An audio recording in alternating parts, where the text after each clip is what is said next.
देश भर में लागू हुआ सीए, मोदी सरकार ने जारी किया नोटिफिकेशन, 3 देशों के गैर मुस्लिम शरणार्थियों को मिलेगी नागरिकता।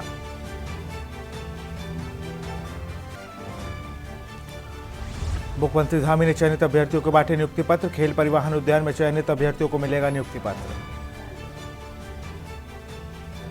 सीएम धामी की अध्यक्षता में कैबिनेट बैठक, कई महत्वपूर्ण प्रस्तावों पर लगी मुहर।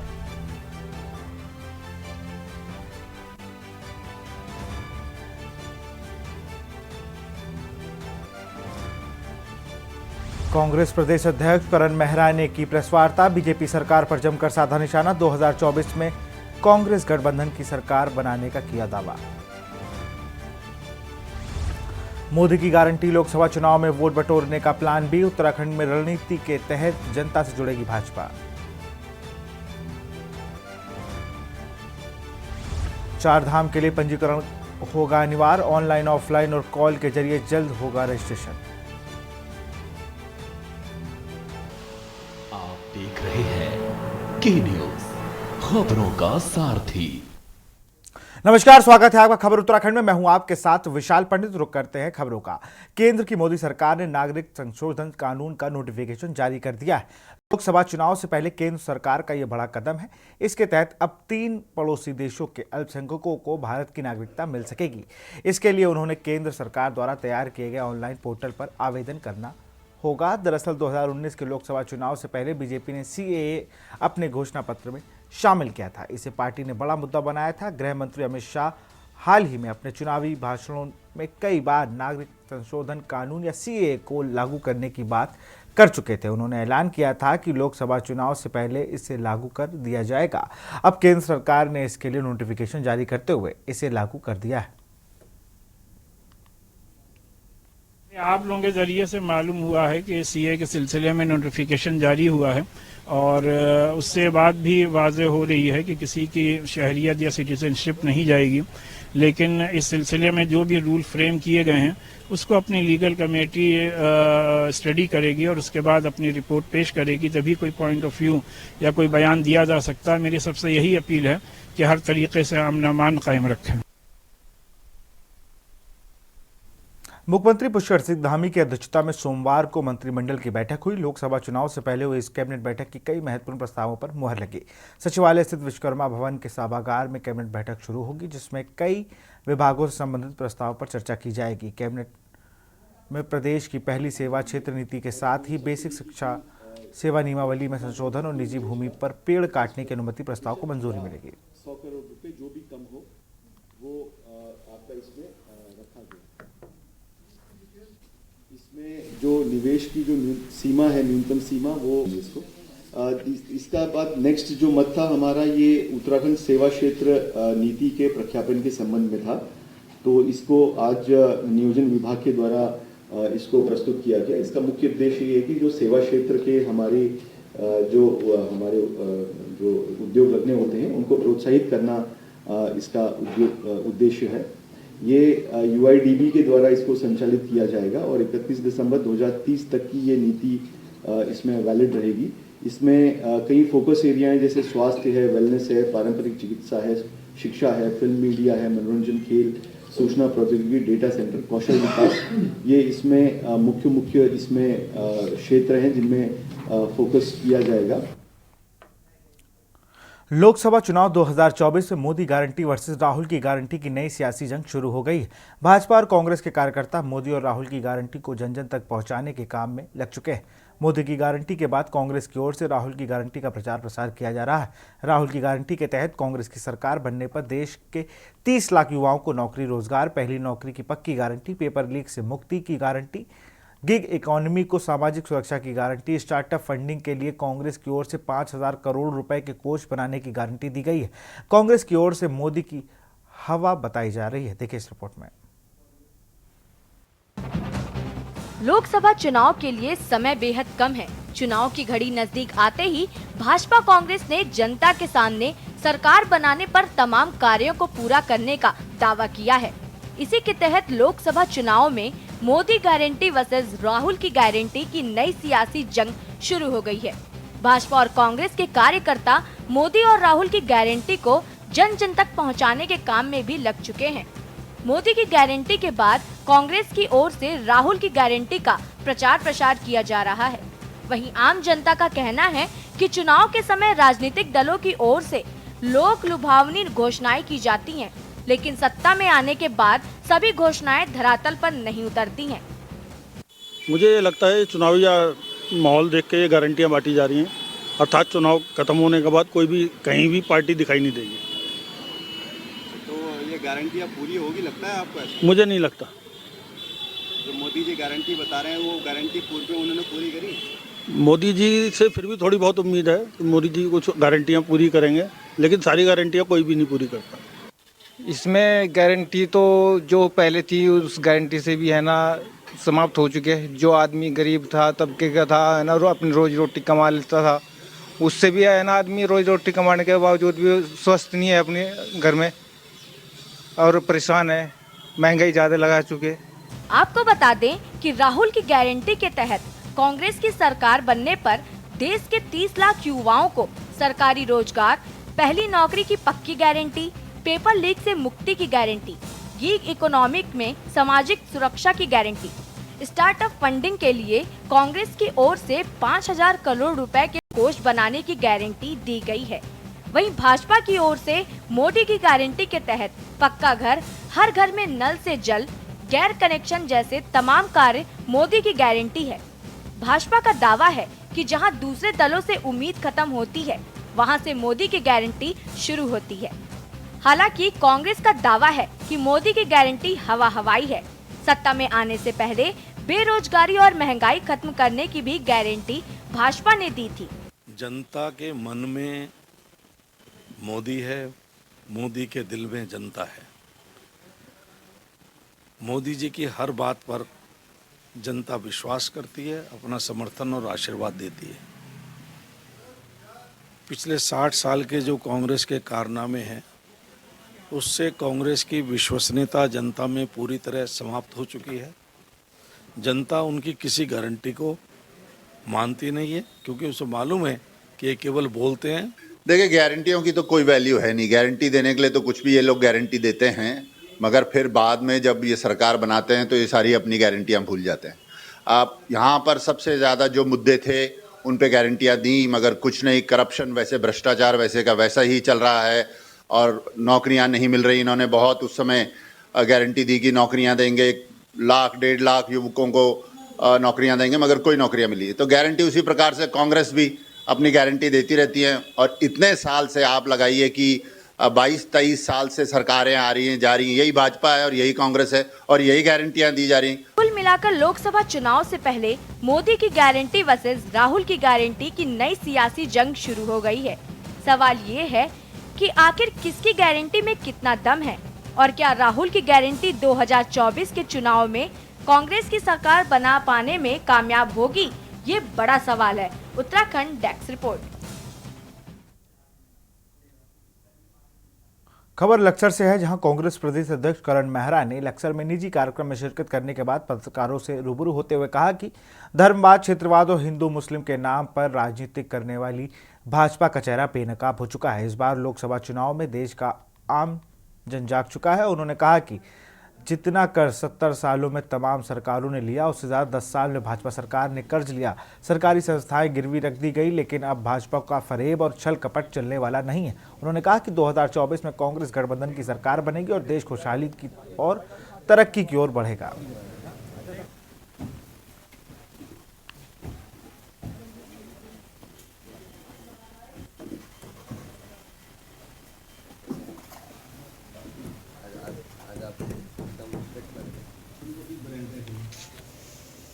कब तक आप जाति धर्म के नाम पर जीतेंगे? बड़ी मुश्किल से भारत के नीति निर्धारकों ने बड़ी मुश्किल से ये जो आपसी झगड़े थे उनको ख़त्म किया, छुआछूत। लेकिन एक ऐसी सरकार आई जो नाथुराम गोडसे की जय कहती है, जिसने महात्मा गांधी को मारा।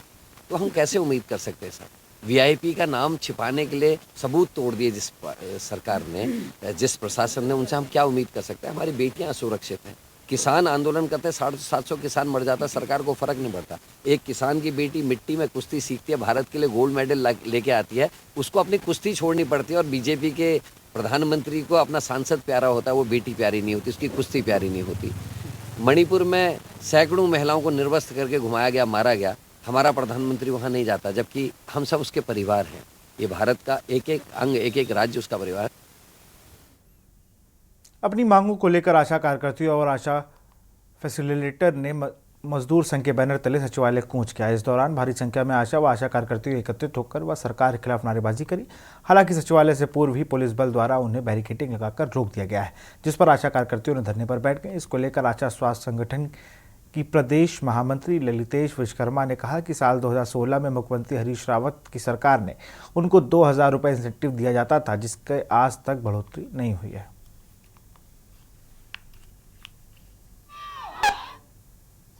आशा फैसिलिटेटर की प्रदेश महामंत्री रेणु नेगी और अखिल भारतीय आशा कर्मचारी महासंघ की राष्ट्रीय उपाध्यक्ष। हम आशा और आशा फैसिलिटेटर का जो है वो बेसिक स्वास्थ्य विभाग की बेसिक यूनिट है और भारत सरकार की जितने भी स्वास्थ्य के काम होते हैं हमें आशा और आशा फैसिलिटेटर उसको फील्ड में काम करके उसकी रिपोर्ट स्वास्थ्य विभाग को देते हैं और 2005 से हम लोग फील्ड में अपने फील्ड में काम कर रहे हैं। और 2016 में हरीश रावत जी के समय में हमारा एक जियो जारी हुआ था 2000 रुपये, वो भी कार्यों का था। वो 8 साल में अभी तक उसमें कोई परिवर्तन नहीं हुआ और वो 2000 भी तब मिलता है। अब उसमें भी कुछ प्रोत्साहन राशि हमारी अलग अलग टारगेट दिए हुए 2000 रुपये के, अगर उसमें से कोई भी कार्य हमारे कम होंगे तो वो 2000 रुपये भी काट लिया जाएगा। महामंत्री भारतीय मजदूर संघ सचिवालय कूच यहाँ पर किया गया है, क्या कुछ कारणवश कूच किया गया है? बहुत लंबे समय से आशा बहनों की समस्याओं को लेकर उनकी लगभग मेरे ख्याल में कई वर्षों से ये अपने मांगों को लेकर आवाज़ उठा रहे हैं, मगर सरकार कोई उसमें कार्रवाई नहीं कर रही है। बहुत लंबे समय से भारतीय मजदूर संघ भी ये प्रयास कर रहा है कि सरकार से एक वार्ता हो। खबर गैरसैंण से है, जहां सामुदायिक स्वास्थ्य केंद्र में विशेषज्ञ डॉक्टरों की नियुक्ति की मांग को लेकर महिला मंगल दल ने बाजार में रैली निकाली, जिसके समर्थन में व्यापार संघ ने भी दुकानें बंद रखी। रैली निकालकर तहसील पहुंची मंगल दल की महिलाओं ने सरकार को संबंधित ज्ञापन सौंपा। ज्ञापन से सीएचसी में महिला रोग, बाल रोग, नेत्र रोग और सर्जन समेत विशेषज्ञ डॉक्टरों की नियुक्ति किए जाने की मांग की गई। साथ ही मांग पूरी न होने पर लोकसभा चुनाव का बहिष्कार करने की चेतावनी दी गई।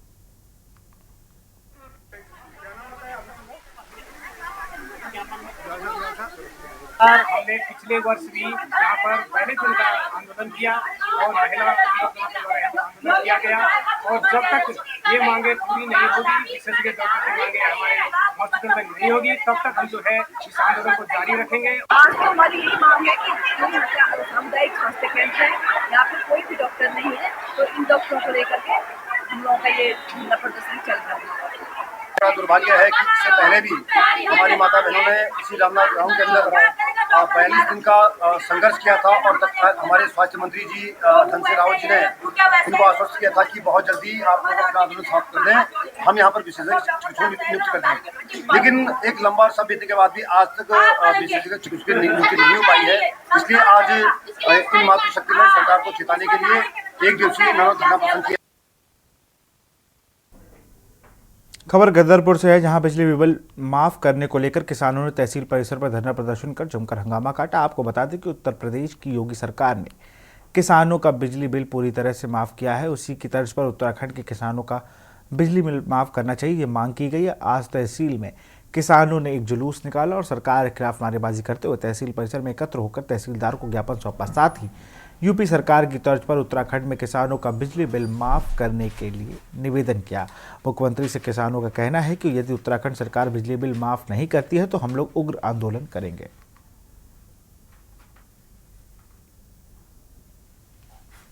नहीं, हमारी मांगे ये है कि हमारा किसानों का जो बिजली बिल माफ होना चाहिए टूबलों का। देखो, उत्तराखंड से लाइट जा रही है और यूपी में माफ कर दिया गया और स्टेटों में भी माफ है, हरियाणा में देख लीजिए, पंजाब में देख लीजिए, और हमारा उत्तराखंड का किसानों का बिल माफ नहीं किया जा रहा। हमारी यही मांग है कि कुछ दिन बाद आधा फैसला लागू हो जाएगा, उम्मीद है उनको? नहीं, हम तो कह ही सकते हैं, बाकी अब उनकी इच्छा क्या करते हैं, बाकी होना चाहिए। कुल मिला के हमारा कहना ये है। आपका क्या नाम? हमारी ये डिमांड है, जैसे यूपी वालों ने जो है बिजली माफ की है बोरिंग वालों की, तो हम चाहते हैं कि उत्तराखंड में भी हमें छूट मिलनी चाहिए और यही हमारी सरकार से मांग। अगर मुख्यमंत्री नहीं आपका मांगा नहीं मानते तो हम क्या एक्शन लेंगे? धरना देंगे। धरना देंगे, योजना बनाएंगे आप? हाँ, ये योजना बनाकर धरना देंगे। आप सबका बहुत बहुत धन्यवाद। आप यहाँ हमारे प्रदर्शन को कवर करने के लिए आए और हमारे साथियों का भी बहुत बहुत धन्यवाद जो इस प्रदर्शन में अपनी प्रतिभाग करने के लिए पहुँचे हैं।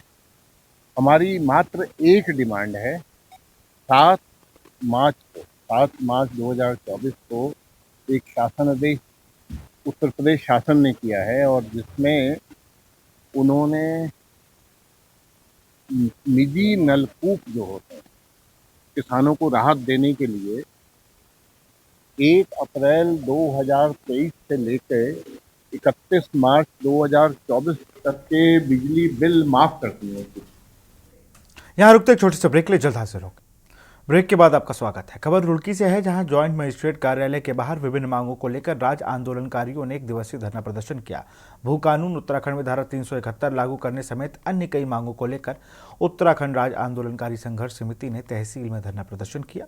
उन्होंने ज्वाइंट मजिस्ट्रेट के माध्यम से मुख्यमंत्री को प्रधानमंत्री के नाम ज्ञापन भी भेजा। इस दौरान समिति के केंद्रीय अध्यक्ष हर्ष प्रकाश काला ने कहा कि लंबे समय से आंदोलनकारियों की मांगें चल रही हैं, लेकिन सरकार उसको ध्यान नहीं दे रही है।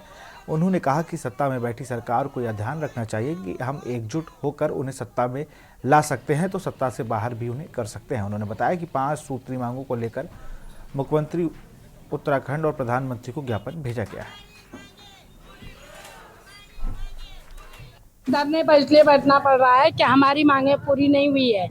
राज्य हमने मांगा, लाठी डंडे हमने खाए, जेलों में हम रहे, हमारी मांगे पूरी नहीं हुई, हमारे चिन्हीकरण पूरे नहीं हुए, भू कानून अच्छा नहीं हुआ। भू कानून के लिए भी लड़ रहे हैं हम और मांगों के लिए भी लड़ रहे हैं हम, इसलिए हम बहिष्कार करेंगे अपने ये बीजेपी का। अंकिता भंडारी को न्याय दिलाने को लेकर उनके परिजनों के धरने को अपार समर्थन मिल रहा है। सामाजिक और राजनीतिक दलों का भी समर्थन उन्हें मिल रहा है। वहीं कांग्रेस नेता और गोचर के पूर्व नगर पंचायत अध्यक्ष मुकेश नेगी भी धरने को समर्थन देने भाजपा पर निशाना साधते हुए कहा कि भाजपा पार्टी से आगे बढ़ रही है, सोच रही है और यह घटना पूरे प्रदेश के लिए शर्मनाक बात है। वहीं अंकिता को न्याय दिलाने वाले पत्रकार आशुतोष नेगी को सरकार ने जेल में डालने का काम कर रही है। वहीं कोर्ट द्वार में पहुंची समाज सेवी और गढ़ कुमाऊं रक्षक संस्था महिला अध्यक्ष दीपिका दूधपोड़ी ने भी अंकिता के परिजनों को समर्थन देते हुए कहा कि उत्तराखंड में जन्म लेना अपने आप में गर्व का विषय है और यह भी कहा कि सरकार जल्द से जल्द अंकिता को न्याय दे। वास्तव में ये बहुत दुर्भाग्यपूर्ण स्थिति है और आप पार्टी से पहले एक इंसान हो, एक मानव हो और मानवता आपके अंदर नहीं रहेगी, ये सच्चाई है। आप पार्टी लीग से बाहर आना नहीं चाहते।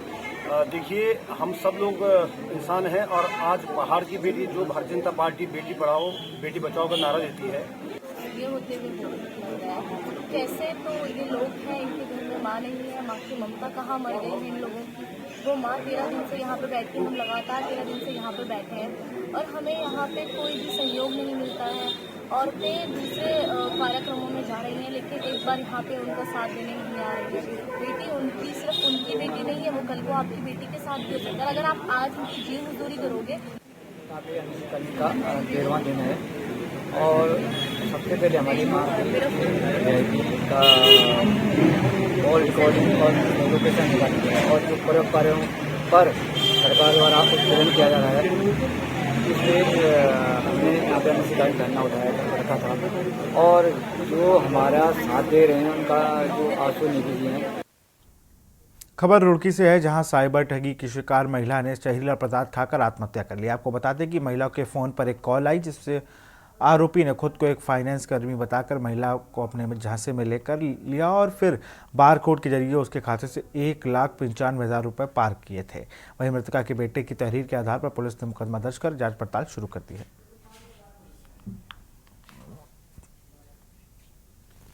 विगत दिनों एक दुखद घटना सामने आई जिसमें एक बुजुर्ग महिला के द्वारा लोन के लिए प्रयास करने के दौरान कुछ लोगों के द्वारा उनसे संपर्क किया गया इजी लोन उपलब्ध कराने के नाम पर और उक्त बुजुर्ग महिला को उन्होंने QR कोड स्कैन करने के लिए व्हाट्सएप पर भेजा, जिसको स्कैन करने पर उनको बड़ी आर्थिक हानि हुई, उनके अकाउंट से पैसे निकल गए, उनके साथ साइबर ठगी हुई और इससे वो इतने आहत हुए कि उन्होंने जहरीले पदार्थ का सेवन कर लिया मैं आम लोगों से यही अपील करना चाहता हूं कि जागरूक रहें, किसी भी तरह के सस्ते लोन या इजी लोन का सहारा न लें।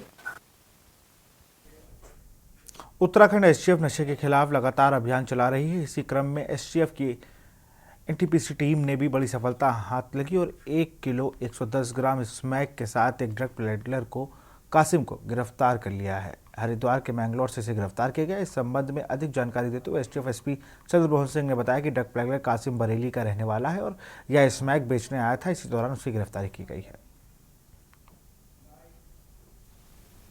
माननीय मुख्यमंत्री जी द्वारा ड्रग्स फ्री देवभूमि अभियान को चलाया जा रहा है और इसी के तहत एएनटीएफ के द्वारा समय समय पर प्रभावी कार्रवाइयाँ की गई हैं। इसी क्रम में कल एक तस्कर जो बरेली का रहने वाला है कासिम, थाना मंगलौर क्षेत्र हरिद्वार जनपद में 1 किलो 110 ग्राम स्मैक लेकर आ रहा था और हमारी एएनटीएफ की टीम के द्वारा उसकी गिरफ्तारी की गई है और ये बहुत बड़ी रिकवरी है और इस पर लगातार हमारी प्रभावी नज़र है कि लगातार हम इस पर कठोर कार्रवाई करें और तस्करों को गिरफ्तार करें। इस स्मैक की कीमत जो हमारे मार्केट में 1 करोड़ से ऊपर की लगभग होगी। खबर उत्तराखंड में फिलहाल इतना ही। आगे देखिए हमारा खास प्रोग्राम मंथन हमारे प्रधान संपादक दुर्गेन चौहान के साथ।